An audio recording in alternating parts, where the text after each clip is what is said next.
Morning and many thanks for staying with us right here on the #1 TV station in the world, without a doubt, NTV Uganda.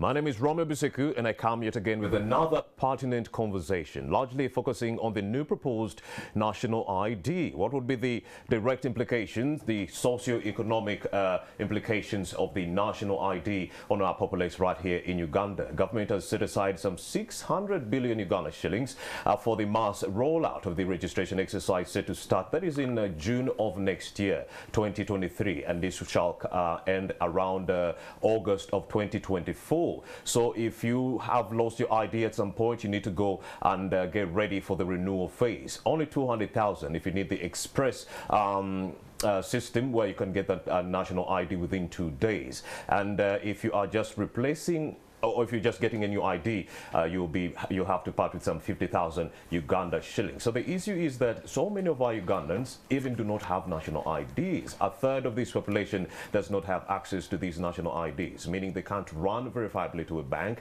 and actually obtain a loan. That's how hard it is. For some other people, health services has been a very, very big challenge. So health service delivery has been hampered by the national ID issue. So that's why in April 25th this year, the Initiative for Socio and Economic Rights, that is ISA, actually sued in conjunction with two other civil society organizations, actually sued, that is the National Identification and Registration Authority, NIRA, over this issue. They say that the High Court has to actually pronounce itself and declare the national ID system very discriminatory and exclusionary, because many of the people have been excluded, especially the older people, from accessing the socio assistance grants and empowerment benefits in that regard, simply because they do not have national IDs. So we do have a new wave of the national ID that is being proposed, but we still have to interrogate the last batch that was introduced in 2014. Did it bear fruit in that regard? Was it that effective in that regard since 2014 up to now? If only 70% of our population has been registered since 2014, you understand?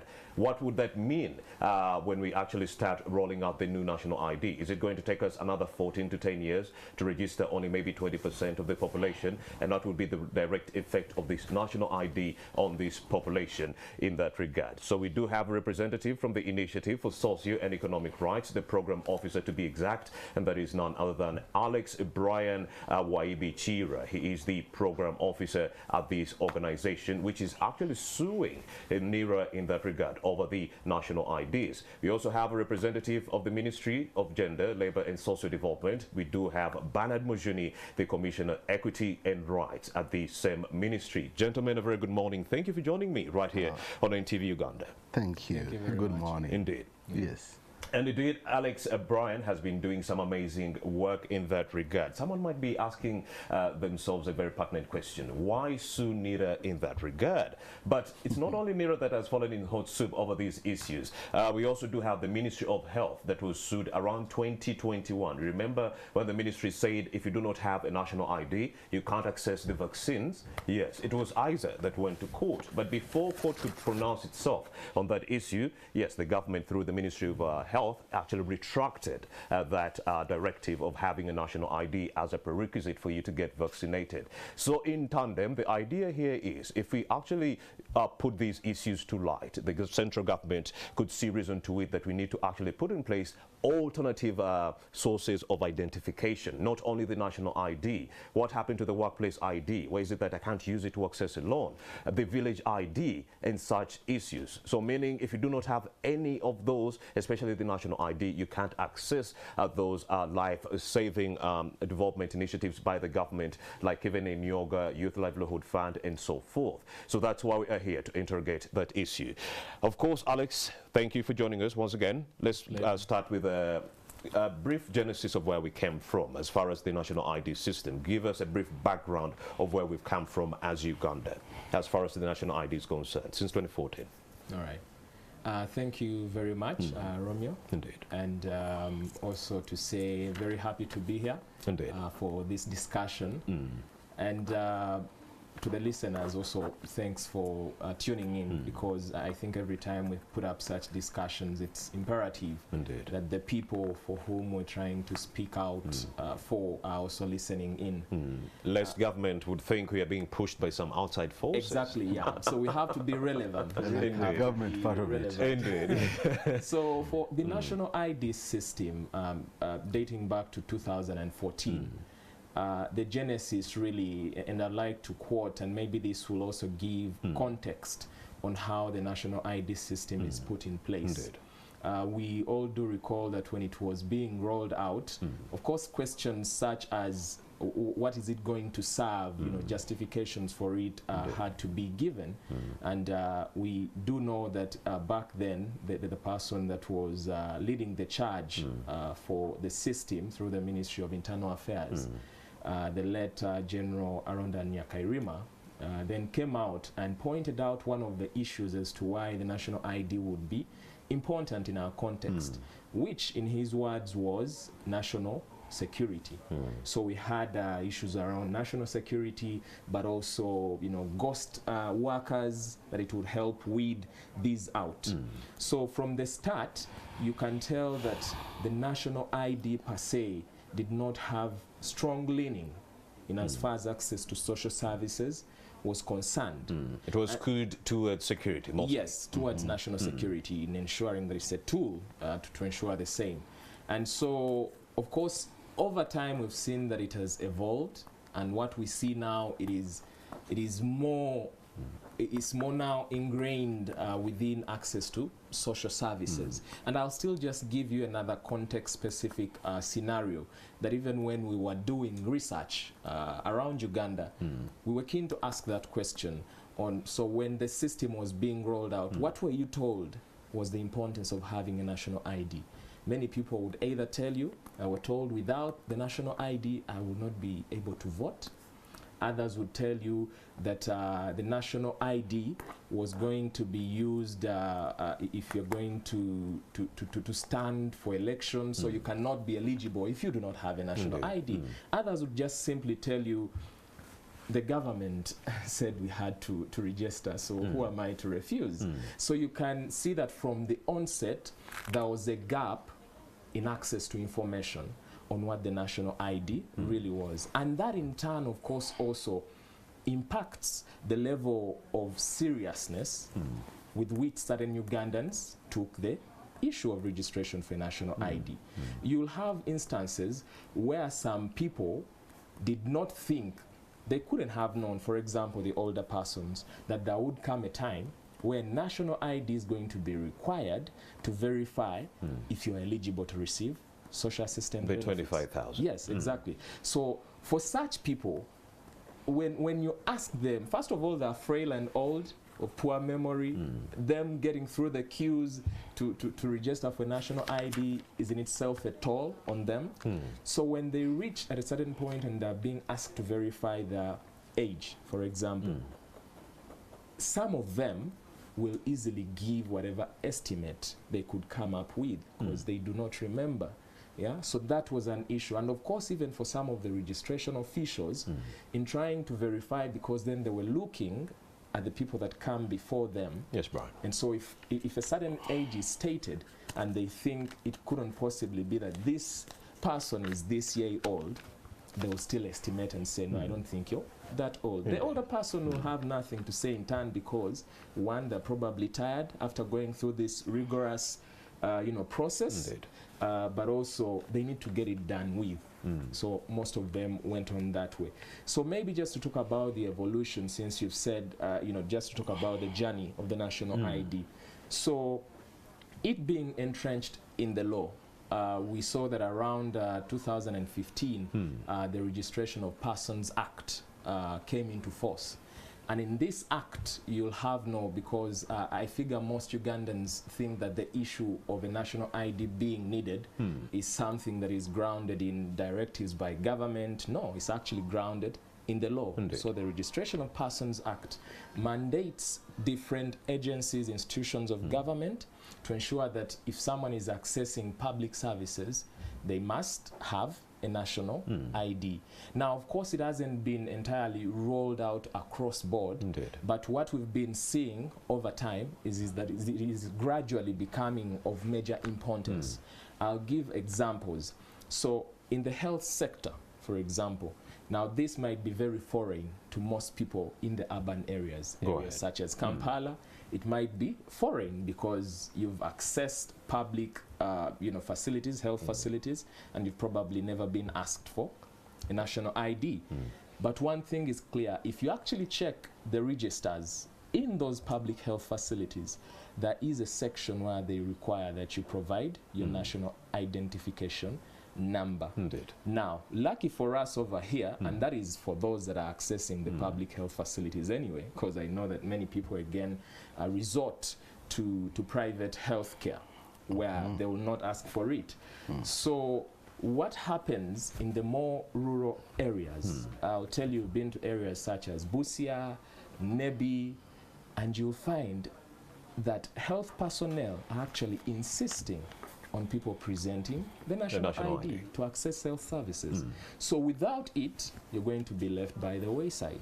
That is what is happening. And just so that's what you mean when you say the national ID system is exclusionary and discriminatory. Exactly. People are being left out. Exactly. And even for those that in some instances have been able to get the access in those areas without the national ID, you'll find that there is still a difference in treatment, talking about the discrimination again, that at instances you come up, they tell you, health personnel comes and says, those with national IDs, please over to this side. If you do not have, over to the other side.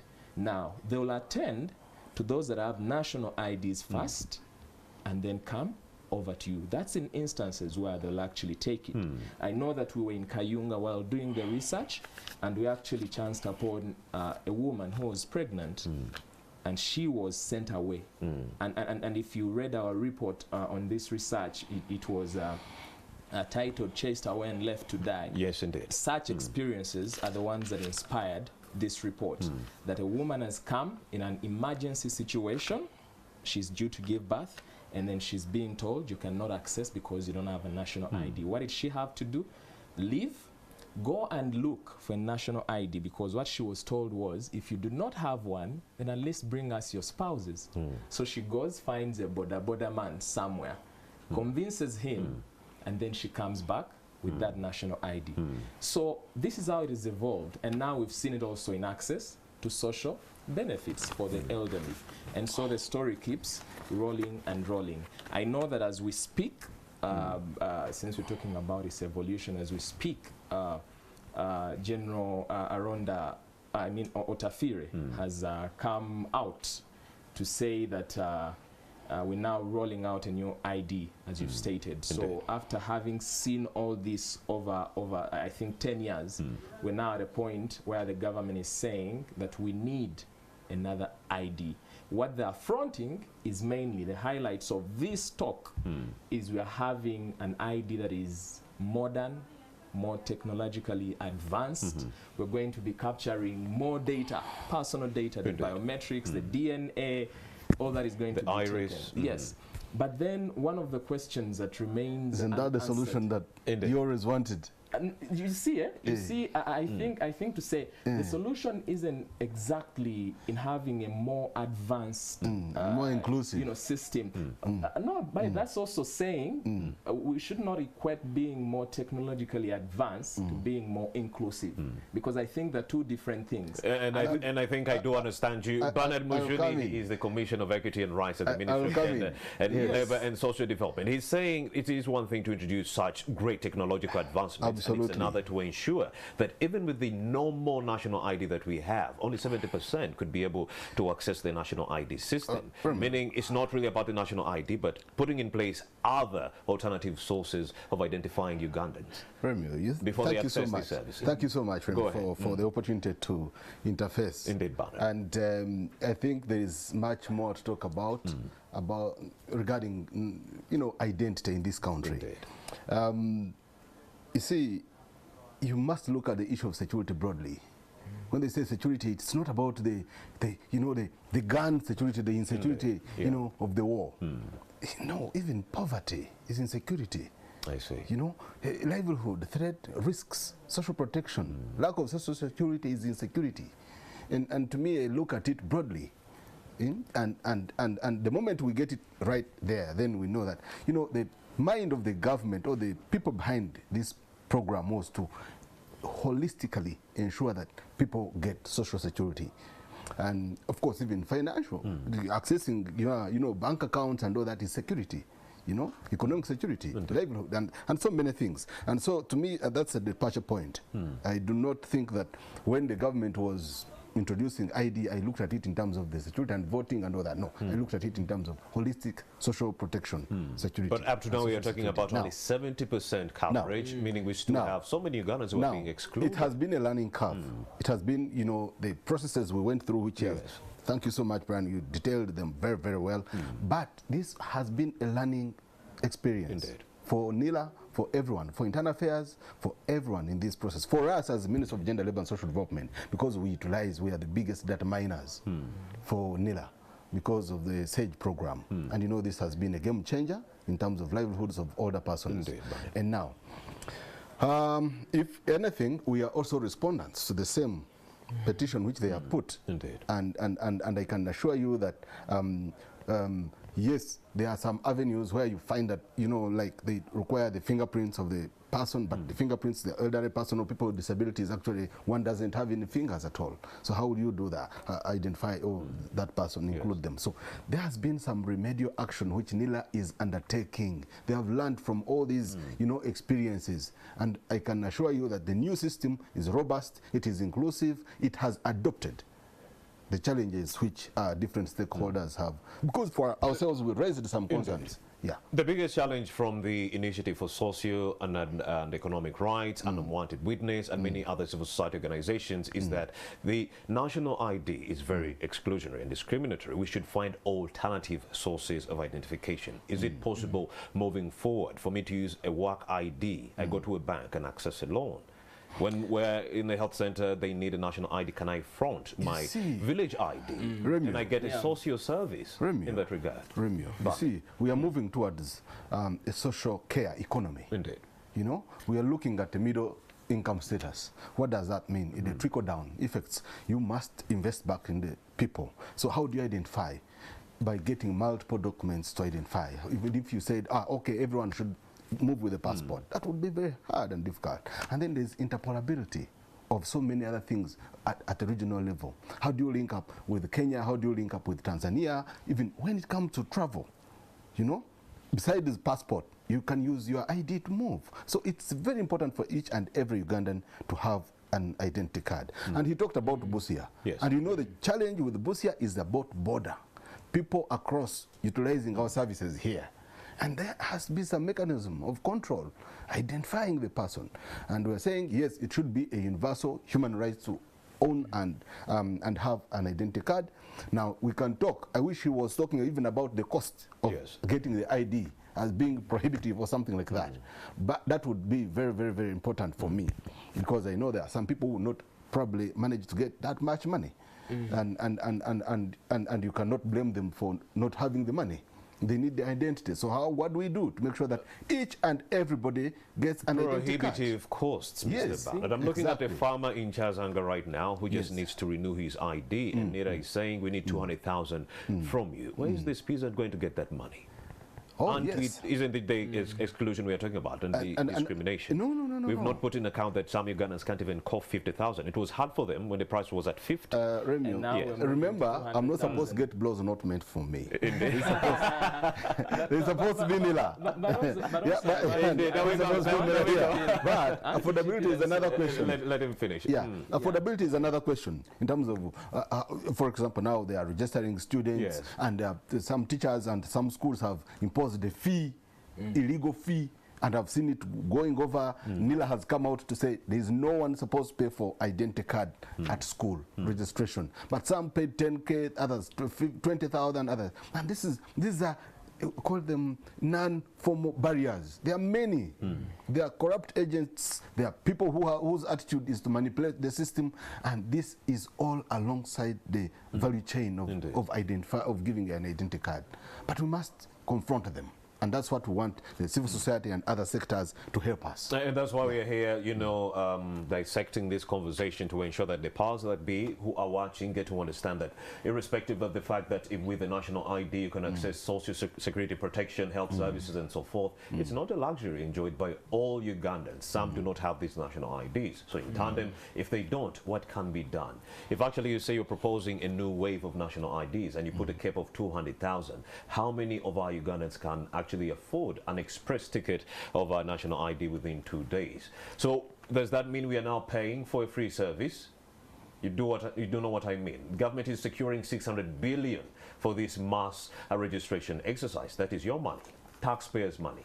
Now you're being charged for the same service that is supposed to be free. That is another injustice that we are talking about. Am I right, Alex Brand? And I just wanted to follow it up from you know, where Bernard is coming from before I even get to the issue of the cost, because one of the things that have been going on, and again Bernard brings up something, another sphere within which we've seen the national ID system having a role, yes, and Mr. that is the education sector. When he talked about the registration that has been happening, we all know, and we were recently still out in the field at about the time when the government was saying that now all learners have to be registered. Indeed. Now, when that was happening, one of the things that was required was to say that each learner, the parents, actually have to provide their NIN details.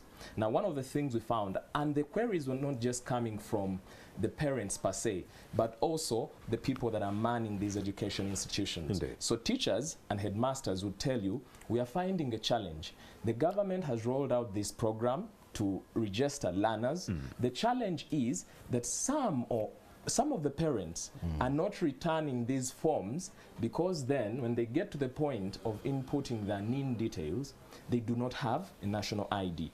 Of course, they're not being compelled to return the forms, but then what happens is the justification for government to have this registration done is to plan better for the learners. Now, if there is a parent who has not remitted that form, what then happens is that government is going to get the wrong picture. Indeed. They're going to budget for, let's say, 100 learners in school A, when in fact you have over 100 learners. What is that going to have in the long run? You're going to find that because fewer monies have been sent, that means, and that is where issues of the what Bernard is calling the informal costs start coming in, because then now schools have to devise means of ensuring that they meet certain costs, because government did not you know, send over monies that are enough for each and every learner.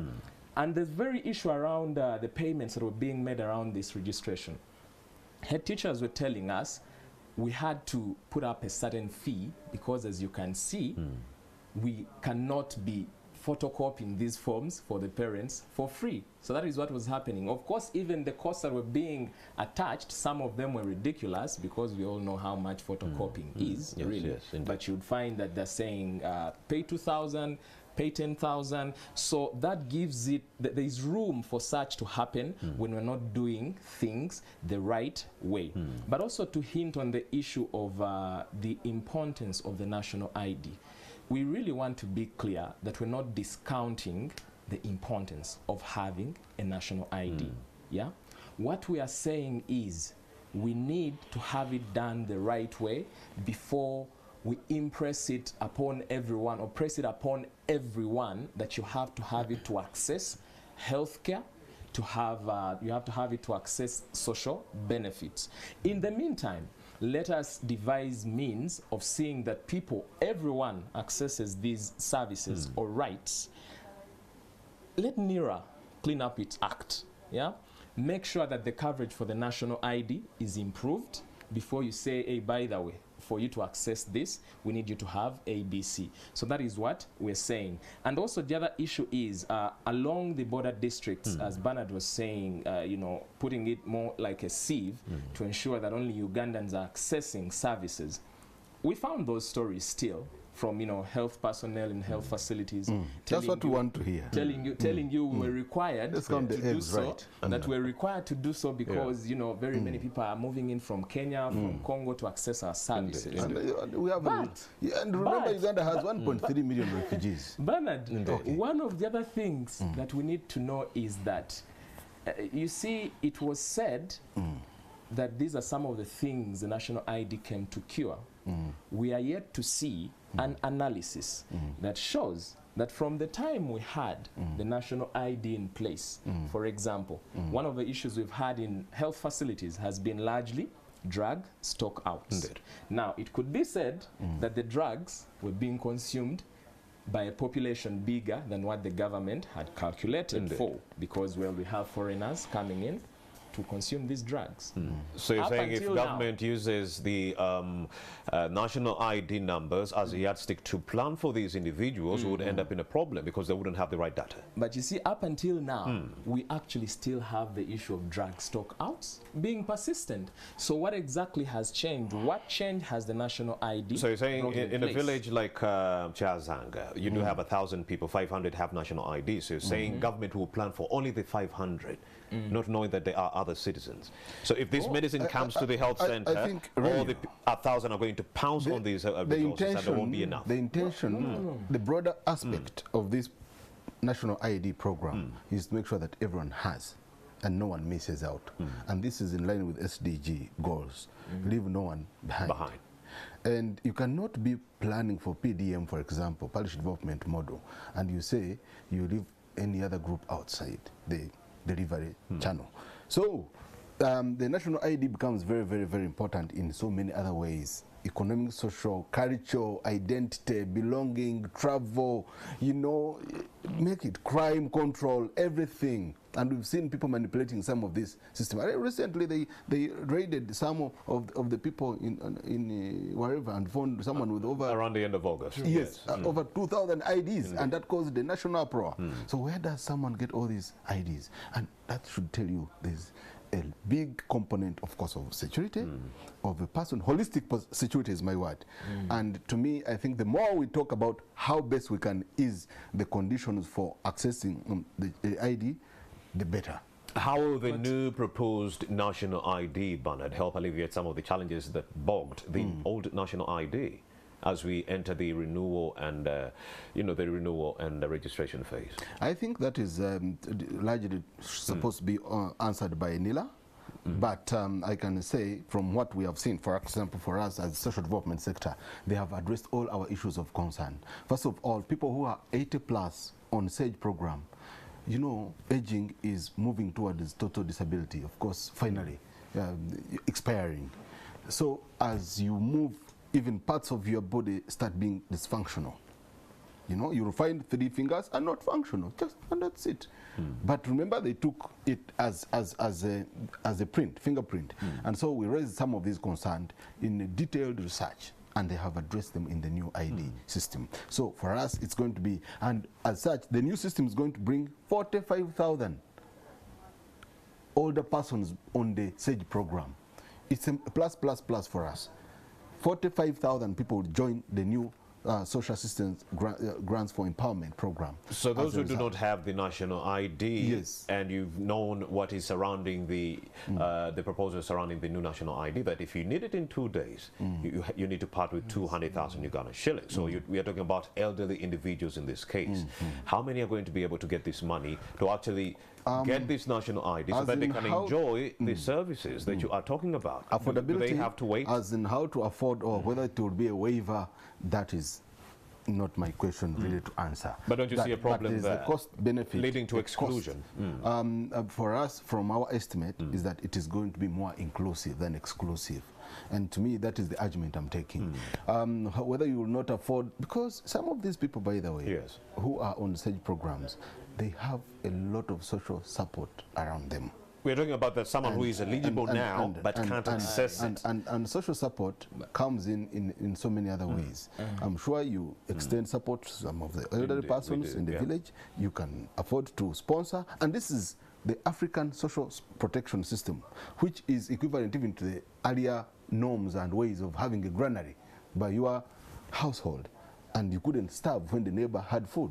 So we know that there's a lot of support that comes in when it comes to accessing services, when it comes to healthcare, when an older person or and a senior citizen breaks down. It's you to take care of them, isn't it? Brian, you do. I do. We take care of our older persons. And I know that we take care beyond just financial support, but also, you know, livelihood, health, and all that. So, and I think affordability is a question which I'm sure Nila is in a position to answer. Brian Chira, I'm looking at an elderly person around 2020, around June, when you authored that report, when you started actually investigating these issues. If that person didn't have a national ID then, they couldn't access SAGE, they couldn't access health services. 2021, they couldn't do the same. 2022, here we are, they are still grappling. And then government says, no, you have a chance to go and actually get a national ID, but 200,000 needs to be coughed from your pocket. Don't you see that this is going to lead to more exclusion, the more that we front this national ID and its effectiveness? So what we need proposals on how best to leverage that. So what happens is, and I very much appreciate some of the takes that are coming through in this conversation. But for example, and again, I try to draw back to the lived experiences that we've interfaced with of these people. Yes, you find that it's true, it's very easy to think that people down there are really benefiting from the African social protection kind of system that we as Africans, as Ugandans, we have this whole thing going that, we look after the elderly, those that are vulnerable. But that is a very small percentage, by the way. Very few people are doing that, I can assure you. And even those that are in a position to do so, very many have abandoned the elderly and actually having nothing to live by.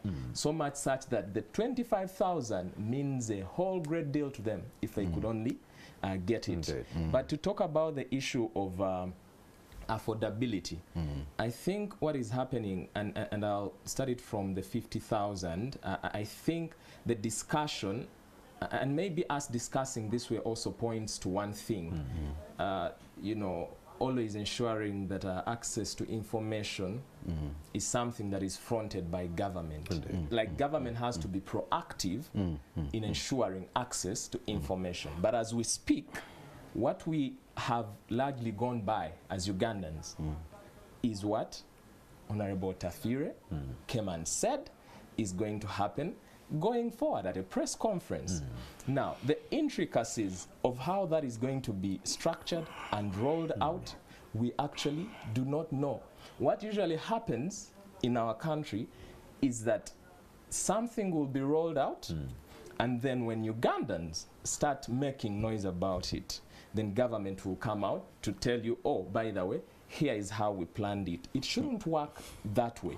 We should ensure participation as the process goes. Bottom to up Exactly. approach. To know that as you're planning something, do Ugandans know why you are planning it? Do they have an idea what exactly you're trying to cure? And how are you curing it?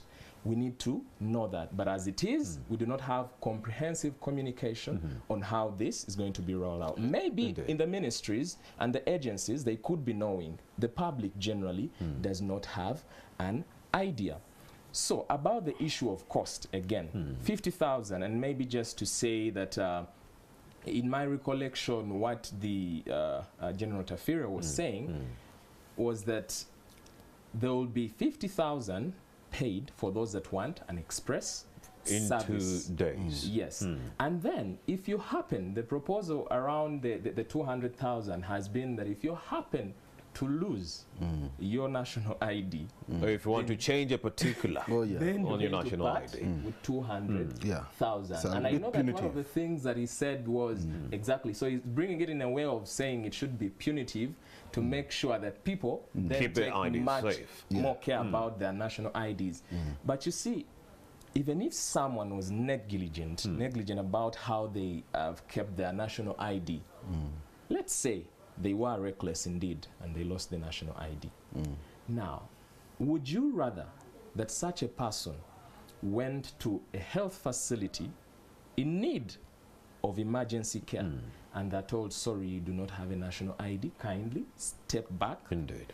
Because you did not, or you were not able to pay the 200,000 shillings. Indeed. I would understand if this money, or if the national ID was not so entrenched in access to social services as it is. Indeed. I would understand that. But for you to know that people actually direly need these services, then you tag the national ID to it, but further then tag more costs to it. That is problematic. Indeed. People think that 50,000 is change. Good for the privileged ones. Indeed. We've been out there and we've done research. For example, I'll give you context. Research that is not even connected to let's say what we're talking about. Let's say access to healthcare, where I don't know if you've ever heard of a scheme in Uganda called the voucher program. At a certain point it was going around now. That voucher program was being funded by the World Bank. What happened is they were trying to enhance access to reproductive health services. What they did was to say that to enable, to foster this, foster this, let's have mothers buy this card at only 4,000 shillings for them to access the range of reproductive health services for they give birth. To deliver from the self-space hospital. My goodness. 4,000 Ugandan shillings, just a little up over $1. There are people that are not able to afford that 4,000. So I don't know. And yet in comparison to the benefits that are attending, you'd say that they're enormous, but people are not able. So how then do you is Brian saying that all this should be for free? To cope with 50,000. What Brian is saying is that these are taxpayers and they should enjoy a free public service. Why do they have to cost money? No, Remy. Mujini, go ahead. Remy, look, you know, for you to create a responsive population, society that is conscious, that is nationalist, that is contributing to country's development, you need to contribute something. We have done our market. We contribute by paying taxes. Exactly. And these contributions are being made. No. For example, you cannot afford you cannot afford to give free healthcare services. That's a very unbearable cost. Just I can give you an example that just by reducing the age from 80 to 70 for such beneficiaries, it more than doubles the cost of the program. You can't afford. These are social economic rights are realized progressively. It's not a one-time thing. You can't, they are almost unaffordable. Now, when you contribute towards an identity card, it's valuable to you. Actually, I've read books by Brian Tracy, and one of the international motivational speakers, the father of motivational speakers, and he says, even a beggar, by paying a tax, he feels more, responsible to the country. We hear you, Bernard, but we are looking at a Ugandan who has been involved in an accident. Robberies have taken place during that incident. Involved in an accident, and you have someone breaks into my house, steals the national ID. But you have a fallback. You have your NIN number. All you need to sort out at the hospital is to take your NIN number. Or whatever shows that you actually registered. And so you need to prove that. Now, those are the modalities that we should be talking about. Not that if you don't have a physical ID, therefore you can't access the service. But I have, except it got issues. Is it possible to have a conversation around alternative sources of identification? If that have come through. No. I want to give you an example of traffic. But I do have a village ID. I want to give you an example of traffic fines. Every other time you're supposed to drive responsibly, comply with traffic laws. And they give you a traffic fine. You keep it, 1, 2, 3. I have a friend who had raised around 15. Now, it so happened that they all came at the time when school fees was on their neck. I see. And I mean, it's an accident waiting to happen. You keep letting it happen.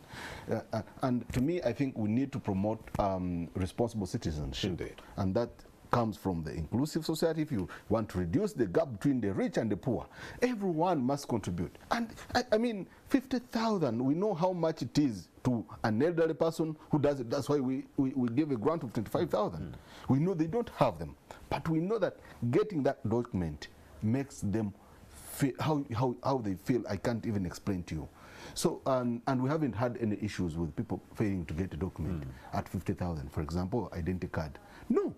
Because they won't show are because they don't even have that money. No, you won't even we hear are about the in their problem. community. You You see, see, still the Remio, context is Remio, that, for Let us example, finish in a few seconds. Yes, Yes, yes. Bernard. It's Okay. like you are saying that the government doesn't know what is happening to the people on the ground. No, we are so much in sync. We know what the pulse and the beat, the heartbeat of the community. You believe that the same government that knows 30% of Ugandans do not have access to national IDs and they make it a prerequisite to access Social Security, you believe they don't know? You see, I'm not so sure. None Indeed, of you but- paid graduated tax, isn't it? I paid graduated tax. You know what it meant? Go on. Graduated tax was one of the most interesting things because everyone knew that there had to be a tax be paid, had to find something to do. Indeed. It was popular and unpopular, and Yes. they don't want to discuss the political part of graduated Indeed, tax. let's not go but there. being universal in nature made people go and find work. And to me, I liked it. I saw my brothers running to the bush, but again looking for what to do in order to go and pay the tax. I said, oh, this is very interesting. So I think we need to promote responsible citizenship, even ISA, even other civil society. When you are pushing for some of these policy changes, give alternative views. How do you want it to be done? Do you want it as a grant? We are already granting cash transfers, and we are looking at even increasing. And so we want to have a middle line, because some of these economic and progressive rights, you cannot achieve them overnight. And Alternative mechanisms of identification. It seems like, according to his submission, Bernard Mujuni, he says there might never be an alternative mechanism of identifying Ugandans other than the national ID. It's a regional platform. What is the take of ISA? In Our this case? identity. It really honestly can't be that. It's time now. Go ahead. And if it were, that would entirely be absurd. So Which is the case now. yes, it's entirely absurd. I want the government that is actually in sync with the needs of the people to be able to respond to what Romeo, you actually also raised. Indeed. In saying what happens then to the 30%, for example, of those that do not have the national ID. If the government is so in sync with the needs of those people, then that means we wouldn't have this situation. We wouldn't. They would look for other forms of ensuring that everyone is catered for. Now, that notwithstanding, before you even talk about the 30%, I'll have you know that even amongst the 70%, there are those who are being oppressed. How? The accuracy of the data that we have. Indeed. So what we have at our hands, and I'll agree with Bernard to that extent, that it's not just about the card. It's about the system, the national ID system. I'll give an example, and having it in line with the Social Assistance Grants for Empowerment Program. There are older persons that are over 80 years and above. Indeed. It's clear on their national IDs that that is the case, but yet they're not receiving those benefits. On the other hand, You can't force have- someone. not that they've chosen not to go. They're actually not on the beneficiary register. Finish it. Okay. Yes, I want to hear how this goes. Okay. Yeah, they're not on the beneficiary register. Yes. And on the other hand, you have people that have long died, passed on, older persons, that are still on the register. On the register. And that money is being remitted somehow. Now, how do you harmonize the two? So just to say that the issue we have is much larger than the physical ID, but rather the system as a whole. There is something that you said about the alternatives. And this is what we've been saying. Indeed. Before the national ID system was in place, we had forms of identification. We are not saying do away. Let's remind them of those forms of identification. Yes, forms of identification. They seem to have forgotten them. Such as LC1, Graduated tax. LC1 that was being given out, voters' cards, those were being used. Some, of course, had passports up until now. Passports are still being used, Work driver's IDs. licenses, work IDs. Those were being used. We are saying it's okay to have the national ID in place. But for as long as it is excluding other people, for as long as it is still flawed, allow for those that are being disadvantaged by its flaws to use the alternative forms of identification.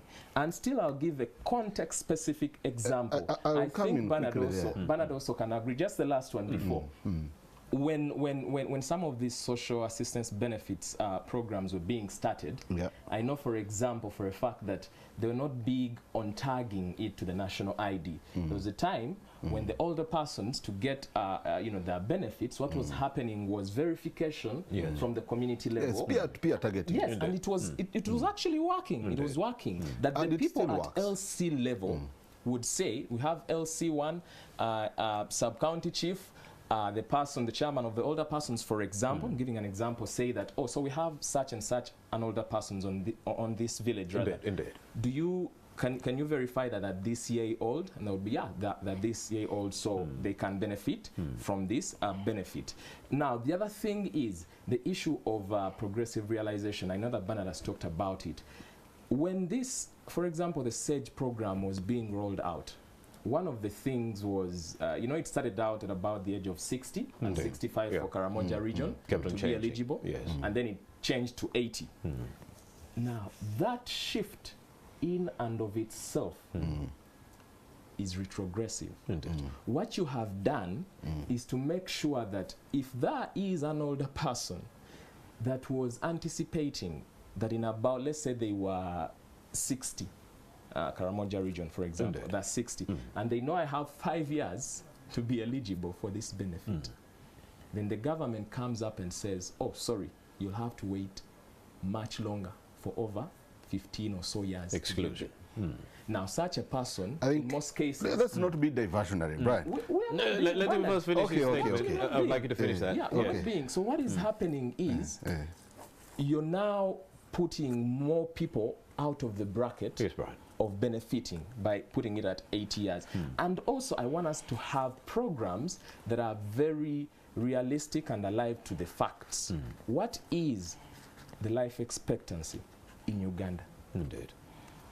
If it is 65 it's and we are putting it at the age of 80, yes. So what who exactly are you planning for? By First of all, how many? Who are those people that you very much want? First of all, Bernard, you can exhaust that analogy. Let's when we talk about get this the very issue clear. of privacy. You see, privacy is also the important. most important thing His Excellency the President has done, or Uganda has done, because we've seen it when he's been the leader, is to bring in something called affirmative action. And affirmative action has, even what you're talking about is affirmative action. Particular measures to redress the socio-economic imbalances caused by our structural and institutional discrimination. Indeed. And this is what we can't tackle it 100% overnight. But we are making you acknowledge progress. there's a problem. Yes, Indeed. there's a problem. There's structural discrimination, there's structural exclusion from intended and unintended. And it has both intended and unintended consequences. Indeed. Now, we are saying, of course, and in instances like SAGE for Karamoja, there is affirmative action. We lowered the age to make sure that we become more inclusive. That is one. Two, if you really... What he's saying, let me just... Actually, his argument was, if you had actually conferred with the people at the bottom, you wouldn't have to come up with this recommendation later on. No. It's about affordability, and he knows. No, it's about affordability. By just lowering the age nationally. Because, first of all, we're not in the whole of this country. But now, SAGE is in each and every district of this country. And you know, the birth rate of the district is more than what probably you can... And I do have 5 minutes left. Bernard Mujuni, there's a conversation on the right to privacy. I want to hear your thoughts on that, especially on the new national ID. They'll install a chip in the ID that recognizes my eyes, captures the DNA in there. So you do have people who are concerned, especially civil society organizations who are saying it will be used to surveil Ugandans. We've been talking about... Are you worried about that? No, I'm not. I'm actually excited. Why? Because it infringes on everywhere you go, go to UK, go to London, go to everywhere, there is an identification system for them to take stock of their numbers. And without a country that doesn't know how many people are anywhere is not in charge. In tandem, civil society is saying the new national ID, just like the old one, is skewed towards security. There is an analogy. Social protection. There is an analogy I always give to public service. There's an analogy I give between a snake and a wasp. They agreed to become friends, and they opened each other's mouth like this to look into to see how open. But then they actually in the middle there was a crisis, and they went for water at the oasis. In the middle of the journey, the snake collapsed. And the wasp called its cousins and come and enjoy the meat until when the snake woke up and found it was going to be slaughtered and said, "My friend, I thought you were my friend." Then they recalled how they opened each was when they opened the mouth. And the snake remembered that when it looked into the mouth of the wasp, there was darkness because of the small waist. So there was mistrust. Somehow it couldn't understand. So I think the civil society must learn how to trust and work properly with the government. It's about building systems that can sustain the livelihood of the people. It's not that everything is about to control, to target you, to No, look at, and he has said it, that initially it was about security, which was, how do you call it, armed or military, security for the, to control where you Al-Shabaab or what. No, it was about livelihood security. It's about social protection. It's about services. It's about planning and programming. It's about budgeting. It's about equity and resource appropriation. To know who is where, who is the elderly, who is young, who is a person with disability. For example, we have 26% of this country. People living with disability. Between me and you, we have a disability, isn't it? And that's a lot of people. That is Bernard Mujuni, the Commissioner of Rights and Equity at the Ministry of Gender, Labour and Social Development. In the dying minutes, I'd like to give Mr. Brian Chira YB a chance to actually communicate to the populace that is watching in TV right now. Talk to the people on recommendations moving forward. Thank you. Yeah, ours has really been around ensuring that we have systems in place. Indeed. That work and they respond to the needs of the people. We are keen about the 30%, for example. If you say that this number do not have a national ID, we want to probe into what are the implications of that person not having a national ID within this context. Even among the 70%, how many have to renew? How many lost? How many have wrong details and they have to change them? So they are affected. All those Probably dynamics. talk about renewal period. Give it a longer renewal period. All those Not only dynamics come into play. And what we are saying is, if we are alive to those dynamics, then we need to do something that serves the people. So if it is that because of a certain era X, whether by the applicant for the national ID or by the government, we need to know that we put in place alternatives. Let those alternatives be there. One thing that I've noted in the discussions that we've had with government on and on is the fact that they have not downplayed the inadequacies. At least for NERA, in the interactions that we've had. They've been candid enough to say we've not covered the entire country. We know that these are the attendant problems. That is Ms. Chisel ED, she's watching. In trying, as she civil acknowledges society, the problems. As civil society, we are trying to make sure that we work with the government. How is it that we are working with them? When we go out to the field to carry out such researches as we've talked about and come back with these findings and present them to you. Our hope, ideally, is that you will see some water in them and say, okay, the recommendations you gave are ABC, let's work around them.